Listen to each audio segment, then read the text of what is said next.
Gravity is the force that holds the universe together. Like the galaxy in which we live, it seems to be eternal and unchanging. However, our current understanding of gravity paints a rather different story. Gravity can bend and twist the shape of space itself, and, if that's true, then it's very interesting to ask how quickly those distortions can move. In its simplest form, the question is, how fast is gravity? Let's look into it.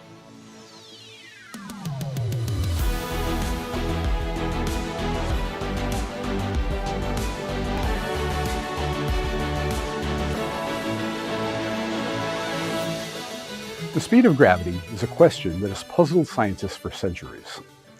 The first sophisticated theory of gravity was developed by Sir Isaac Newton and first published way back in 1687. According to Newton, gravity was transmitted everywhere across the universe at infinite speed. However, Newton's theory of gravity isn't the newest and most successful theory of gravity. In 1915, Albert Einstein published his theory of general relativity, which interprets gravity as the distortion of both space and time. In his theory, these distortions could change the shape of things like stars and planets, and, of course, space itself. These changing distortions would then move through the cosmos by means of a phenomenon called gravitational radiation. He postulated that the speed of gravitational waves was identical to the speed of light. Thus, Einstein would say that the speed of light and the speed of gravity are the same. So who's right? Well, Einstein and Newton are both strong contenders in any contest for the title of most influential physicist of all time. I mean, I would pay good money to watch those two guys debate, but when you get right down to it, it doesn't much matter what either of them think. Physics is an empirical science, and answering the question requires a measurement. So how would you measure the speed of gravity? Well, first and foremost, you need to be able to detect gravitational waves, and that's hard. Gravitational waves distort the size of objects. For instance, if gravitational waves passed over you, they would change your height and width. Your height would shrink and width increase, and then the opposite, with height increasing and width shrinking. And that cycle would happen a few times as the gravitational wave passed over you. That's the basic idea, but do they exist? Einstein predicted they existed way back in 1916, but it took basically a century for scientists to both devise a credible methodology and then develop the technology to do it. Well, gravitational waves are made when any massive object moves. Most waves are ridiculously tiny. The only known way to get big gravitational waves is to rapidly move objects with both tiny volumes and the mass of stars in an oscillating way. That just sounds crazy hard. However, nature is way ahead of us. The universe is full of stars, and many star systems consist of not one star like our solar system, but rather two. And of course, some of these star systems were formed early in the universe, long before our own star formed some 4.5 billion years ago. So these super old stars have lived and died, and some of them are now black holes, which are just long dead massive stars. And in binary star systems, there could be two black holes orbiting one another. The lightest black holes have the mass of 3 times the Sun. Some are much heavier. The smallest known black holes are pretty small, about 6 miles or 10 kilometers in diameter. Those are just ballpark numbers. Because they're heavy and small, two black holes can get very close to one another, and when they orbit, they move at an appreciable fraction of the speed of light and undergo extreme acceleration, and therefore they emit appreciable amounts of gravitational radiation. On the other hand, black holes are very far away from Earth. Even if they emit a lot of gravitational radiation, when that radiation gets to Earth, it only makes tiny distortion of lengths and widths. That means you need a crazy precise detector. So, back in the 1990s, researchers began building what are called the LIGO facilities. LIGO is short for Laser Interferometer Gravitational Wave Observatory. Each facility consists of 2 hollow tubes. Each tube is 4 kilometers or 2.5 miles long. The two tubes are oriented in the shape of an L. A laser is shined down the tube to a mirror and then reflected back to a detector. Using some very precise optics and multiple reflections, the LIGO facility can measure changes in the length of the legs as small as 1/1000th the length of the proton. It's just amazing. I should say that there are actually two LIGO facilities in the US, one in Louisiana and one in Washington State, as well as similar facilities in Europe and Japan.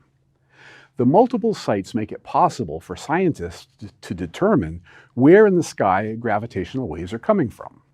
So, it took a long time to get going, but in 2015, researchers made their first observation of gravitational waves, which were made when two rapidly orbiting black holes crashed into another about 1.3 billion light years away.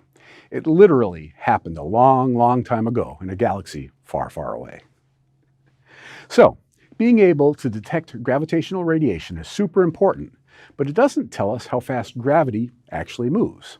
I mean, you do get some information from when the gravitational waves pass over the various detectors arrayed across the Earth. For instance, the distance between the two American LIGO detectors is 3,000 kilometers, or about 1,900 miles. If gravitational waves wash over the Earth, they'll hit one detector first and then the other. And you can use the time difference to get a handle on the speed of gravity. But the time difference also depends on the orientation of the Earth when gravitational waves pass through the Earth, so it's not so precise. To get a precise measurement of the speed of gravity, ideally, you'd like to know exactly when the black holes collided, but since colliding black holes are invisible, that's hard to do. However, again, nature has helped us. While colliding black holes can make gravitational waves, it's not the only way. Remember, what we need is objects with a mass of stars close to one another. Black holes are perfect, but when stars die, not all of them make black holes. Some of them make neutron stars. Neutron stars are less massive than black holes and slightly larger, but they'll still do the trick. If two neutron stars could orbit one another in a very tight orbit and then crash together, that would be great. The collision would both make gravitational waves and a very bright flash that we could see using telescopes. And in the fall of 2017, we got lucky. The Earth's gravitational wave detectors detected the passage of a gravitational wave. And about 2 seconds later, orbiting telescopes detected a brief pulse of gamma radiation coming from deep space. After some analysis, both gravitational wave detectors and telescopes agreed that the source was in the same location in the sky, which was eventually nailed down to being an elliptical galaxy in the constellation Hydra called NGC 4993. NGC 4993 is located about 144 million light years from Earth. Given that we know the speed of light, that means that the collision occurred 144 million years ago. Furthermore, the gravitational radiation and gamma radiation were emitted almost exactly at the same time. From this event in which light and gravitational waves were nearly simultaneously created, we can get very precise handle on the speed of gravity. They both traveled for 144 million years. That's 4.5 times 10 to the 15 seconds. And the two pulses arrived within 2 seconds of one another. And from this, we can say with extremely small uncertainties that gravity moves at the speed of light.